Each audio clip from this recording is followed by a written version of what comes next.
Hello, and welcome to episode 70 of the Cooler Guild. I am Coop Cooper, and joined with me, as always, is my co-host, Van Crisp. Hello.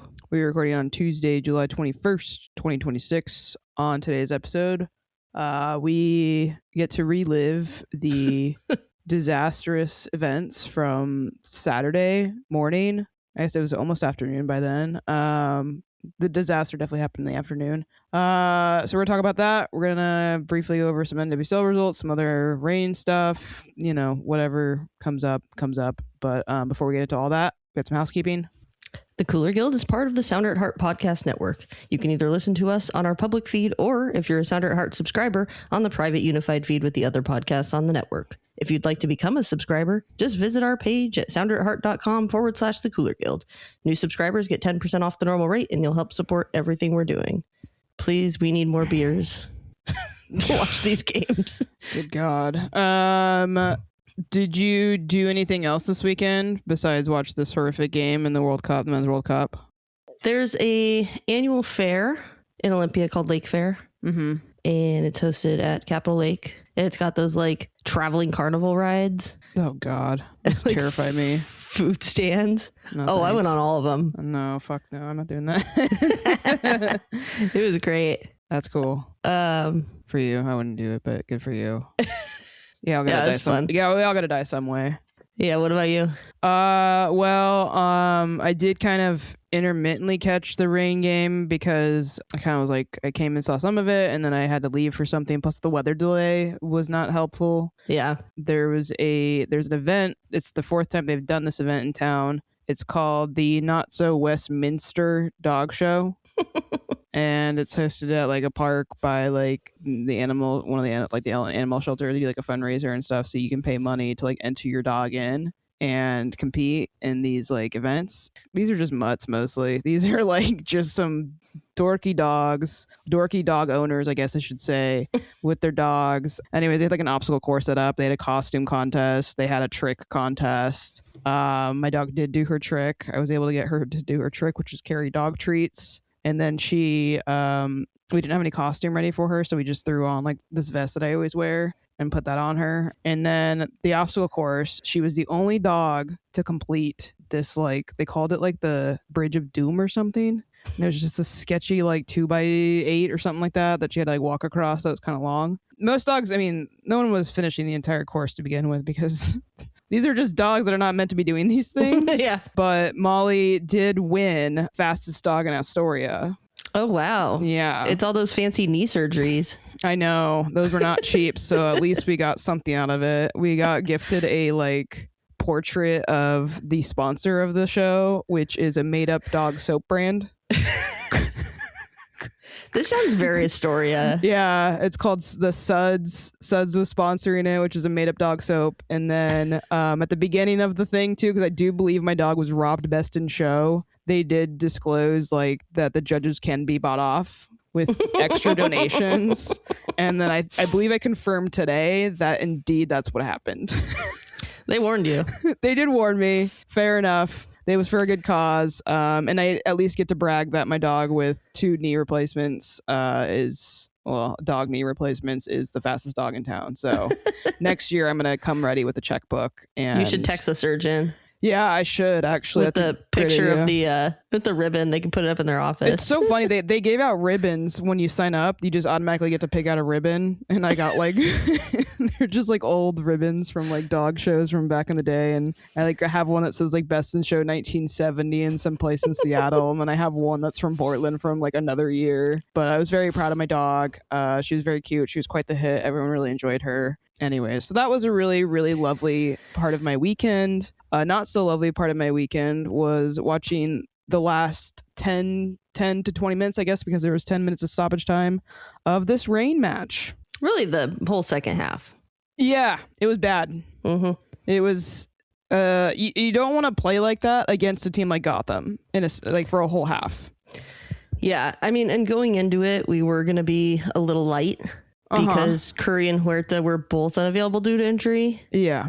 We had Cassie Miller starting again on the bench, we had Cassie Miller starting again, but Dickey was available on the bench. Yeah. So it left some subbing issues, I think. Yes, but then also the lineup of Gotham and just their roster is just so insane. I mean, the collapse, I think you could improve what happened if we would have had maybe these two players available for us in Curry and Huerta. I don't really know if I'm gonna I'm not sure the goalkeeper situation changes what happened. No, I don't believe it does. But yeah, that was a disaster class of defense in that last stretch. Disaster class. Yeah. Name of the episode. Yeah. Yeah, it was such a whirlwind of a match. Like, I wish I could have turned it off at halftime and that'd have been the end of the game. I think everyone would have preferred that. That wasn't a Gotham fan. For anyone listening that did not watch, for whatever reason, the Reign lost to Gotham 3-2. The Reign were up 2-0 until the 81st minute. They also missed a penalty. We'll go over that. Yeah. Let's talk about what worked, because there were things that were positive in this game.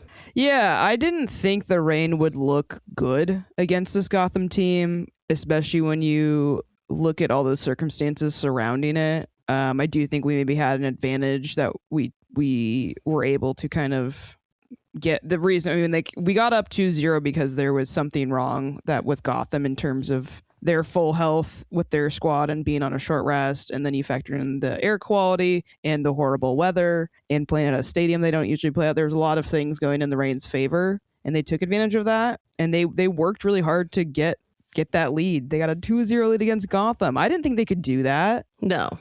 Multiple goals? Was not expecting that. Yeah. And I think it felt like they had carried over from the Portland match. It did. It really did. And multiple goals. Yeah. Which have been hard to come by for the Reign. Not since you paid the witch. Well, that's true. Still haven't gone a game without scoring. Since the Etsy witch. And I thought it looked like the team was meshing. Mm-hmm. There was a lot of play between the Maddies. Mm-hmm. Maddie connections. Maddie Darlene had some really good opportunities getting in behind. Really great ball from VB. Darlene looked fantastic, I thought. Yeah. Really, really effective when she was getting the ball and running up and crossing into the box, and everything was really, really cleaned up from her, I thought. And Mercado made a couple great runs, and you even had Mia Fischel in there. Yeah. Drawing defenders away, creating space. There's a lot of things that she does that don't necessarily stick out to somebody. Sure. But you can tell when you rewatch these goals, the impact that she has. Yeah. It also carried over what we talked about last week with Sam Meza getting involved in the offense. I really do think there's an argument that you stick her in the 10. I think so too. I've been kind of trying to, preach that I feel like I was doing this last year even.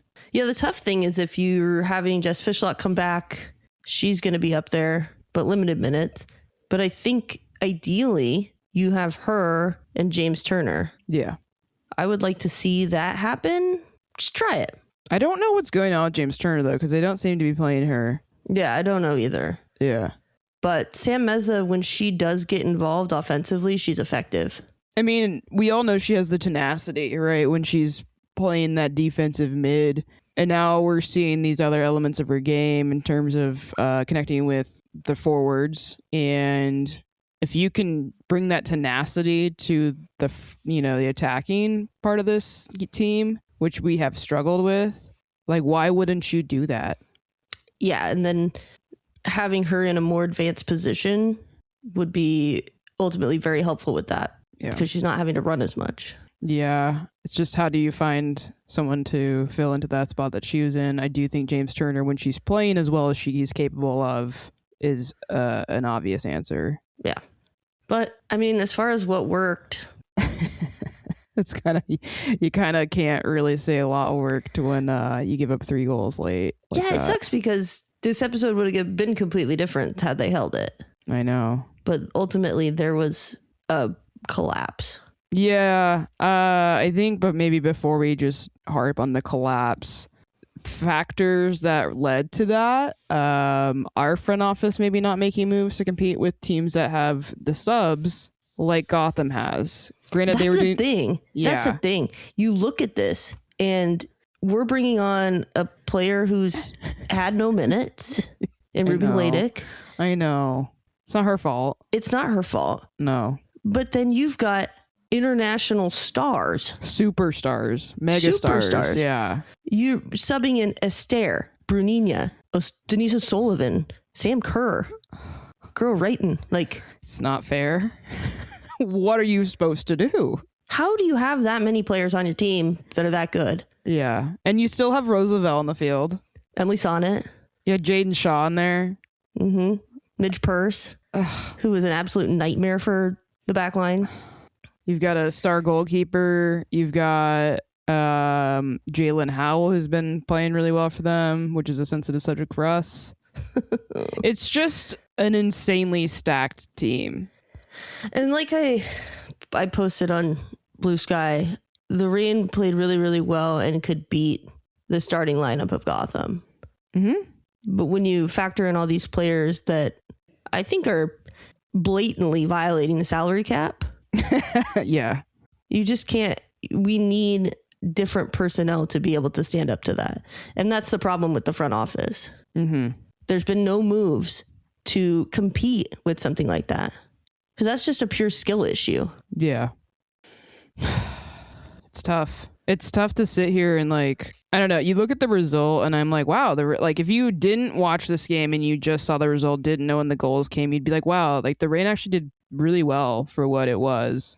When you later find out how it happened, it's really disheartening.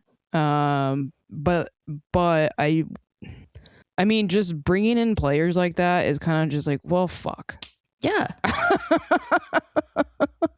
Like, no offense to our team, but like, those are elite athletes. You know, they're thinking the same thing. Yeah, they're just like when they see Sam Kerr subbing on. Oh my god. Yeah. Okay, so that happened. They sub in. Then what happens? Well, to be fair, they made 2 halftime subs. Yes, because that's where everything kind of started to really turn for the Rain. You bring Esther on. You bring Girl Wrighton on. Like, what are you supposed to do? They tried. They did try, and they did hold on for quite a while. Yeah. Gotham made subs at half, and then the 63rd minute, and then the 82nd minute. So, yeah, they didn't quite collapse, but we knew it was coming. It was just an utter onslaught, pretty much in the second half. I mean, all the goals, like Esther's touch to get those goals is world class. Like that's not those were not easy finishes. Like being able to get that movement behind the defense and just slot it in like that. Maybe there's missed timing from Bug, but like Esther is one of a kind. And that finish was so clean and precise. And then Roosevelt's, dagger to our hearts, also insane. These are world-class finishes from players that we just don't have on our team. We don't have that kind of quality. And if we do, it's not it's not like 5 fucking players running at us. Like I'm running at them, Yeah. It was an onslaught. Brutal. Absolutely brutal. So it was a disheartening second half. Can we just have a little bit of something? Can you get us one player? Do you think Emma Sears gets us a draw on this? I think Emma Sears would make that penalty. Sure. Maddie Darlene missed a penalty in the 57th minute after Mia Fischel opened up her account in the NWSL in the 14th minute with penalty. It was close. She slotted it exactly where she needed to, but Ann Ketcherberger went the right way. Right, but she still didn't put it on frame. Yeah, I mean, it's a penalty. You got to put it on frame. Yeah. And from what we learned, that she really, really wanted to take it. Mm-hmm. Which she campaigned to take it. I'm fine with someone campaigning like that. I obviously think it's not going to be a good look, and you probably can't make that campaign in the future if you miss it like that, if you hit the post. But she, worked hard to get the assist on the second goal, and she also helped with getting that ball into the box that got the first penalty. So I'm sure she was wanting to step up and do something. Was that the right move? But to me, it just kind of demonstrates the problem that this team has. In what way? Why fix something that's not broken? Like, why are we playing that super defensive second half trying to hold a 2-goal lead, which, as we all know, and as you know if you listen to this podcast, is the most dangerous lead in soccer. Mm-hmm. And then you've got somebody that already slotted a penalty in the first half. Why not give that player an opportunity to get another one? Yeah. They've already proven that they can make it. Yeah. And with Huerta out, who's our normal penalty taker, it's tough.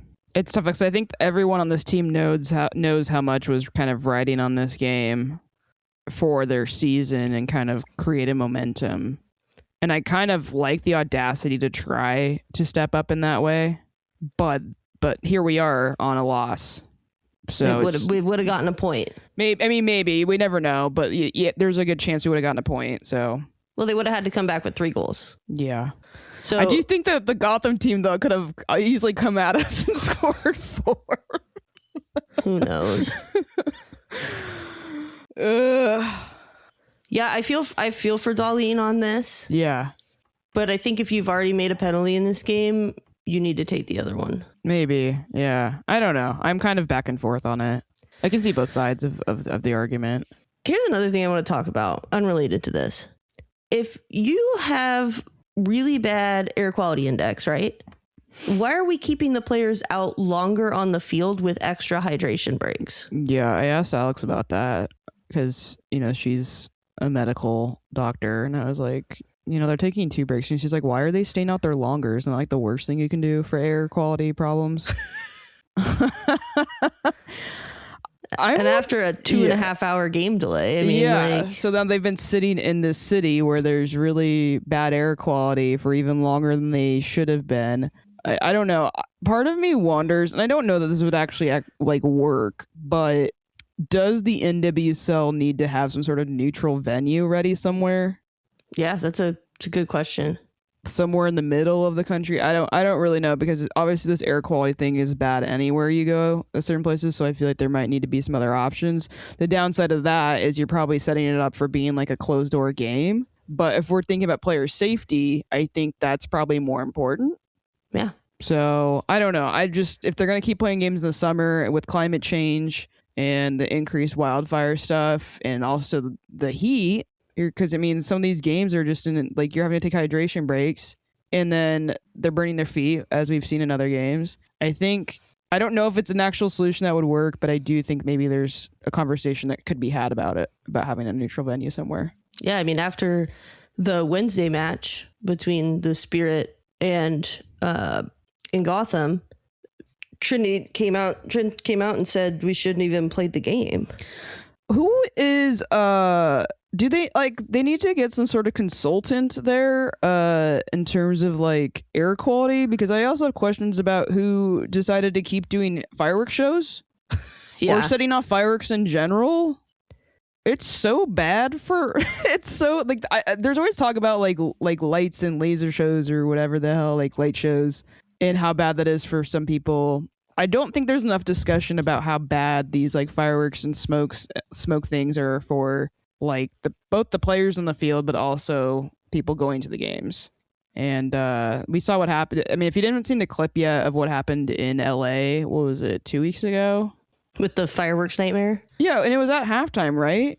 I don't know what time. It was either halftime or after the match. I remember someone saying that the smoke hadn't cleared out yet for the second half. But they had a snafu and the fireworks ended up shooting into the stands. I think we should stop fireworks. Hot take. I think that's a fair take in this day and age. Have you seen a drone show? I was get a drone show. Those are sick. Yeah, agreed. I think that's an interesting point about the neutral venue, just somewhere out of harm's way. But that's something for the Players Association to take on. Yeah. Did you watch the pressers? I started to, and then I was like, I don't like watching these faces, so then I just went and read what they said because it was really hard to watch. You did more than me. What did you get out of it?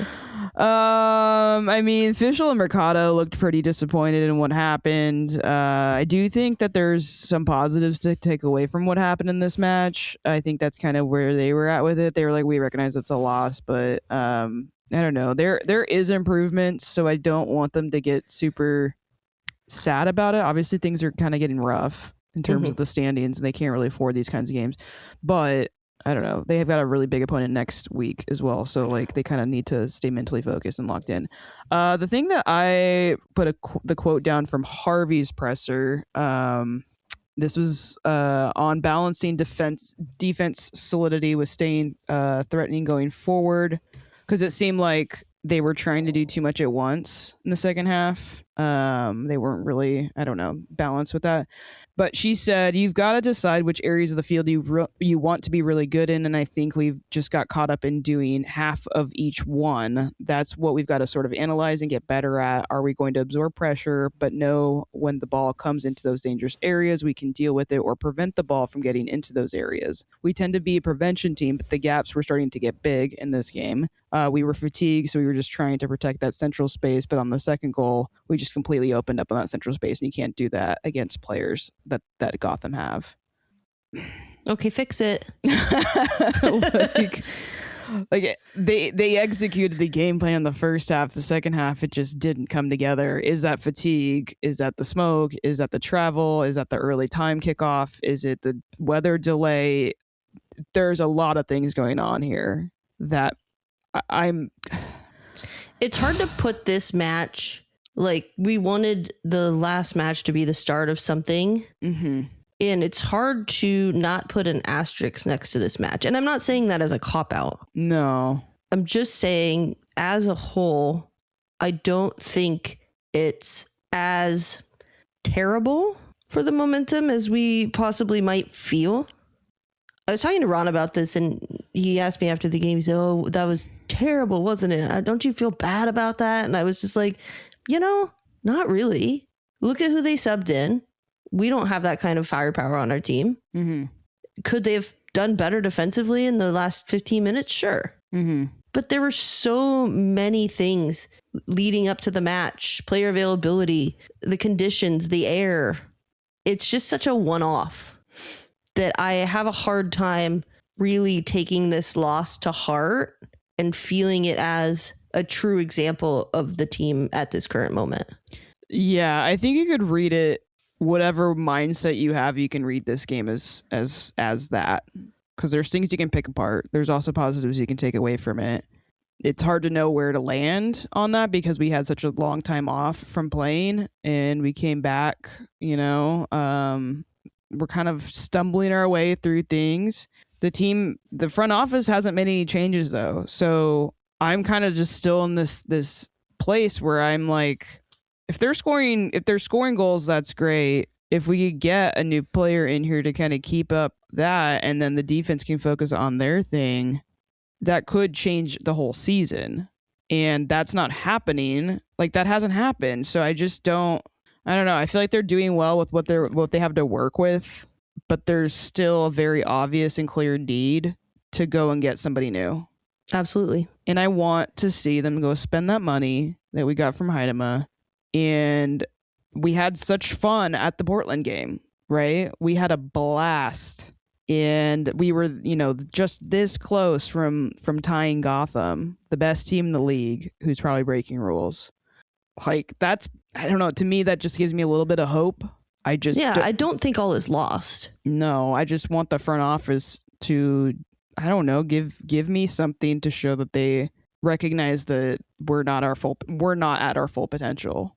Give me something that makes it appear that you give a fuck.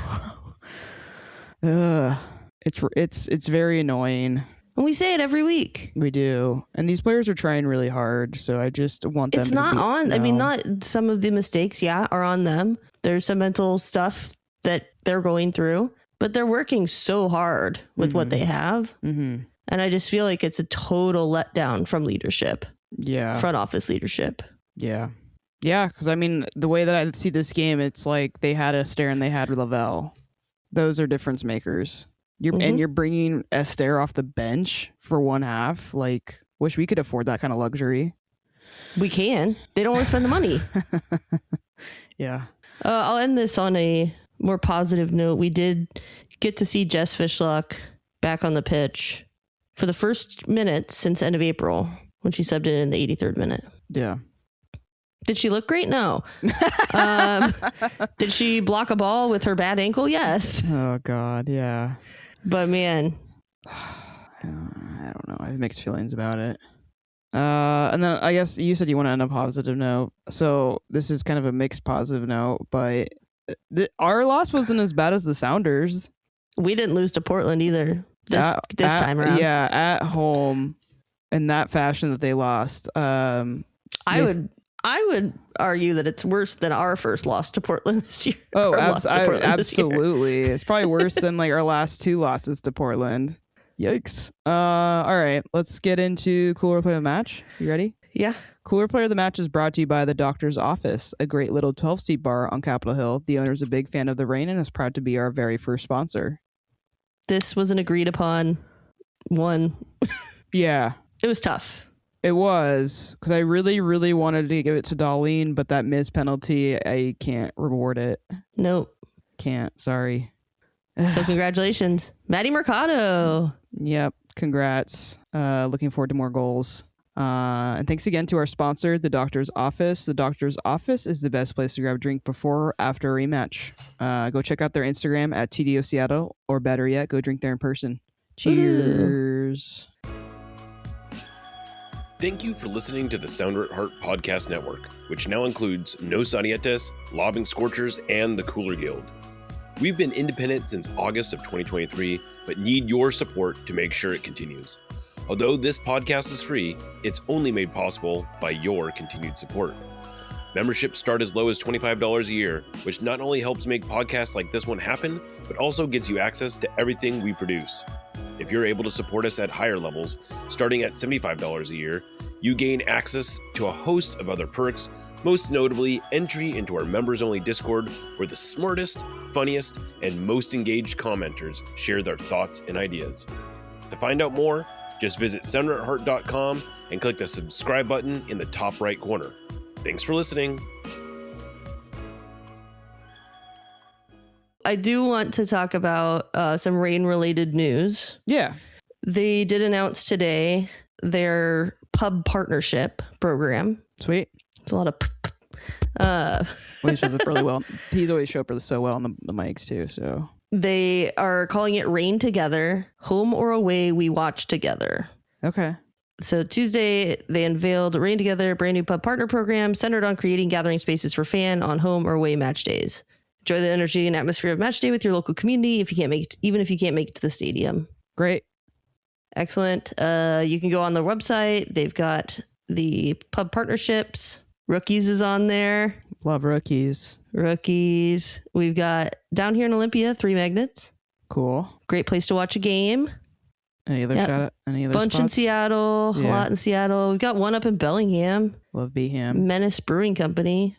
Apparently, I don't know if this is their main logo, but they've got a can of beer kicking a soccer ball. Cool. I like that Chuck Top Shop is on there. These are Pitch the Baby, Rough and Tumble, of course. The Westie. Okay. Out in West Seattle. Yeah, this is great. They've got Rhinehouse on there. Yeah, why weren't they doing this sooner? Here's the thing. Every time I've ran into my friends that own 3 Magnets, yeah, they tell me, we applied for this months ago and they said okay, and we've just been waiting for the signage and they won't send it to us. Huh. And this is like weeks and weeks ago. They're like a month ago they were telling me this. Okay, so we just they had already been waiting. So I don't know why it took them that long to unveil it. And then they also told me, which makes no sense to me, that the Rain and the Sounders, which are now essentially one organization, were doing this separately. So they're emailing a different guy about the Sounders one and a different person about the Rain one. I have a lot of questions about how things are being run there right now. I do too. Because there seems to be a slight common thread happening with the Rain and the Sounders.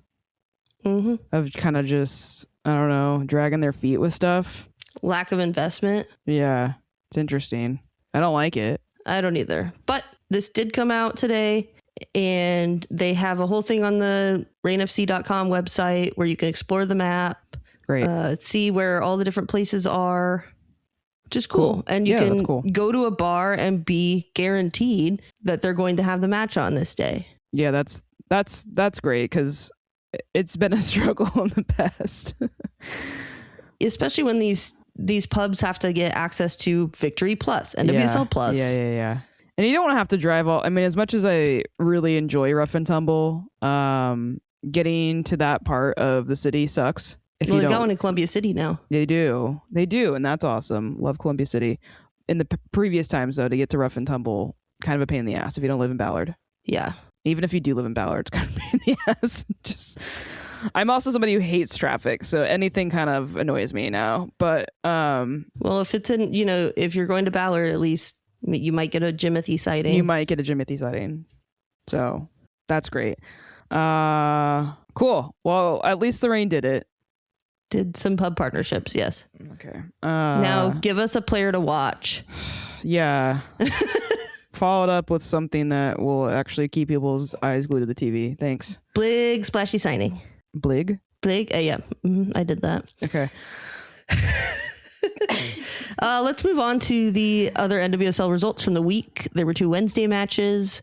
Orlando lost to Boston 1-0. Gotham beat Spirit at that big flashy game at Citi Field. They won 1-0 on a Rose Lavelle, just absolute worldy. That field looked like shit. Oh, it looked terrible. And the air quality was worse, I think, for that game than it was in our game. Yeah, it was just bad. Casey tied San Diego 2-2. There was an ACL tear in this match, 1 of 2 this week. Trinity Armstrong, and you said that she had already previously torn her other ACL? She had some sort of knee problem before. I don't know if it was an ACL. I feel like I read somewhere, but then I couldn't confirm it. I don't know a lot about teams that aren't the Reign, to be fair. So cool. Yep. Denver beat Portland 2-1. We got the Lindsay Heaps return. Ooh. She's back. Very cool. Beating her old team, too. So Portland just racking up L's. Hell yeah. Love to see it. That's 2 L's in hell.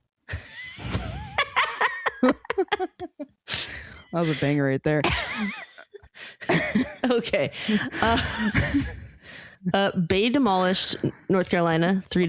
Oh, God. Well, that's what happens when you get rid of your best players. Yep. Chicago lost to Angel City 2-0. And the unfortunate happened. Jordan Heidema has announced that she tore her ACL. Sucks. She was starting to get things together there. Yeah. Utah beat Orlando 1-0. I have questions about Orlando. I think a lot of people do. They seem very one-dimensional. Yeah. Louisville tied Houston 1-1. And Boston lost to Washington 1-2. Lost Nation. Yep. So that was the game. And as we're sitting now, not great. We are in 12th place. Long pause. Yeah. I mean, this is what they deserve, given what they've done in this offseason and what they've done in the summer window of signings. I'm sorry. I don't want to have to say that, but I think it's true. Gotham does play Portland next week. And this upcoming weekend. So maybe that'll add triple L's. Hell with 3 L's. HE triple hockey stick. And we're playing San Diego, who's in 3rd place. They haven't been as good as they can be. That's maybe the only comfort I have in this game. No, they have 2 wins, 2 losses, and a draw in their last 5 matches. When they're feeling it, though, they're very good. Yeah. That game, did you say when it's going to be yet?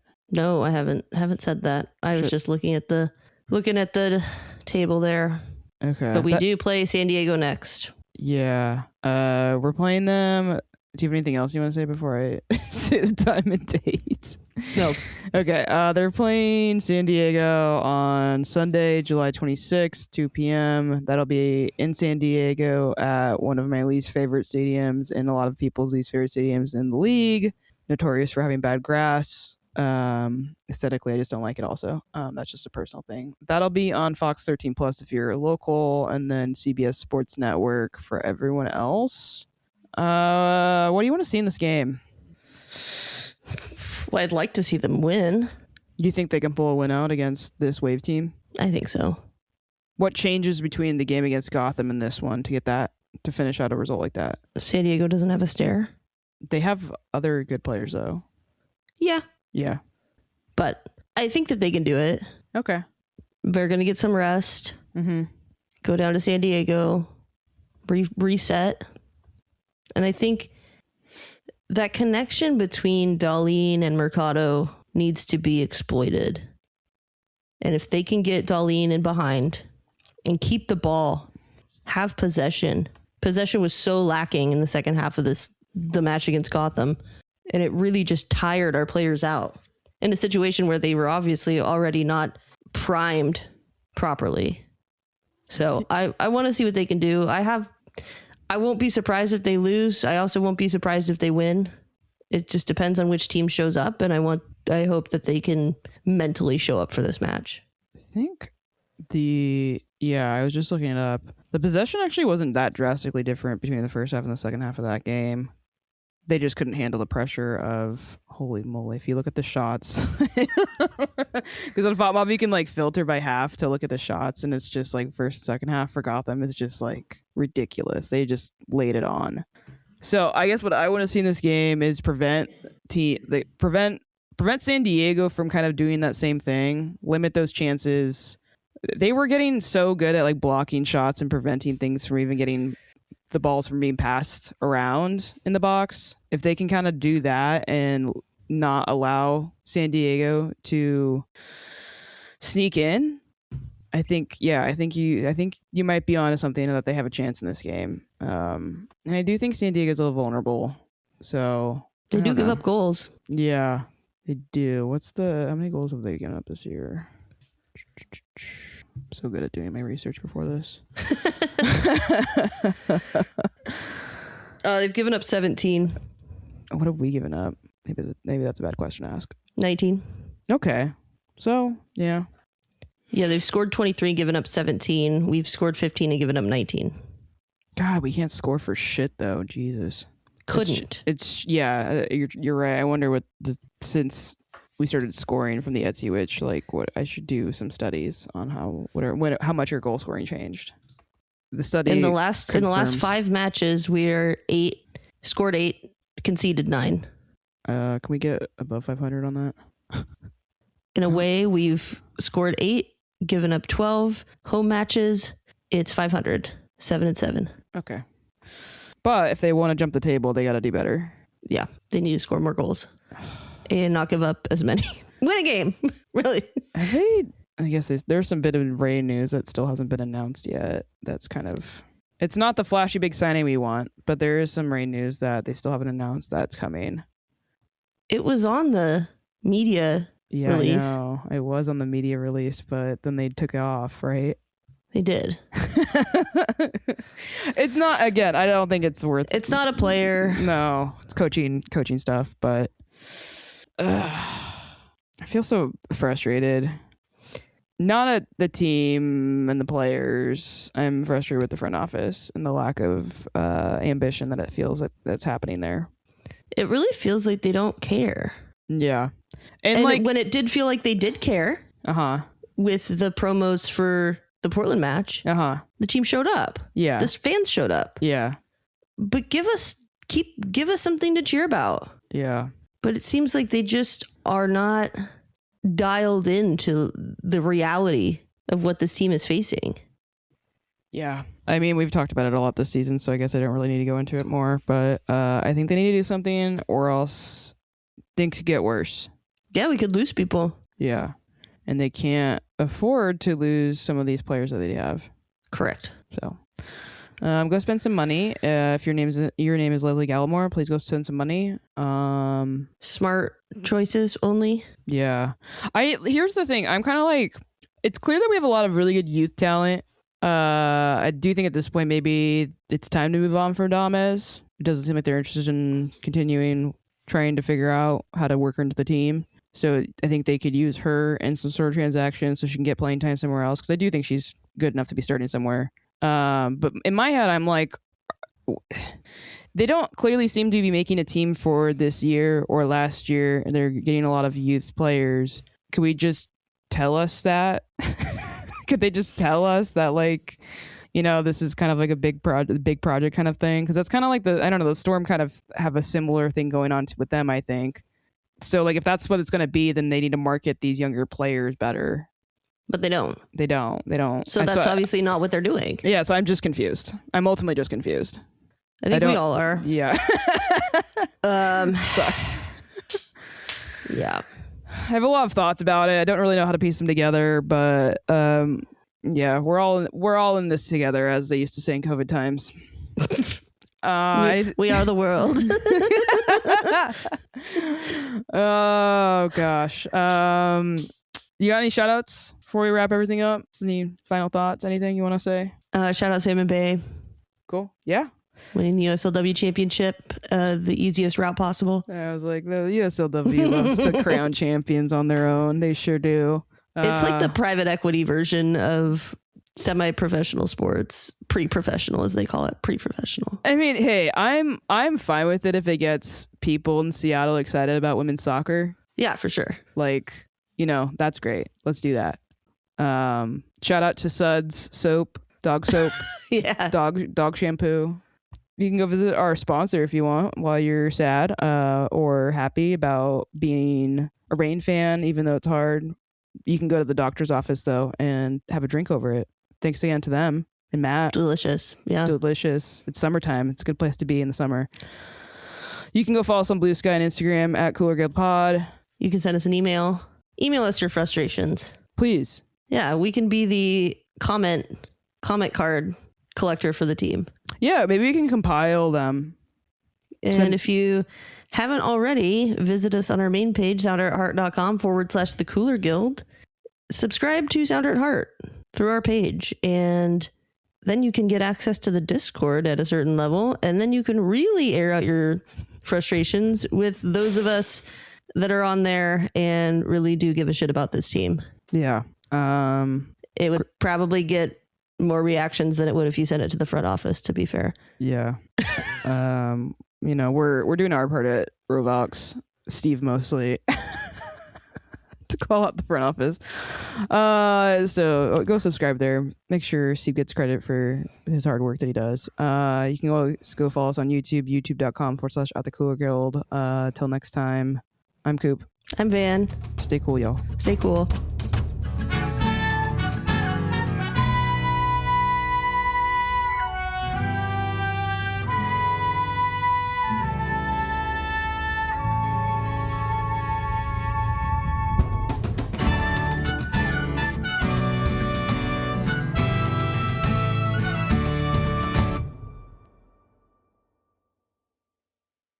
Alex was like, there's no way a child didn't do this. And then we saw the guy who did it. Oh, no. I mean, like, it's in an aesthetic of, like, you know, that kind of thing. But she's like, a child definitely did these. And then he, like, gives us the artwork.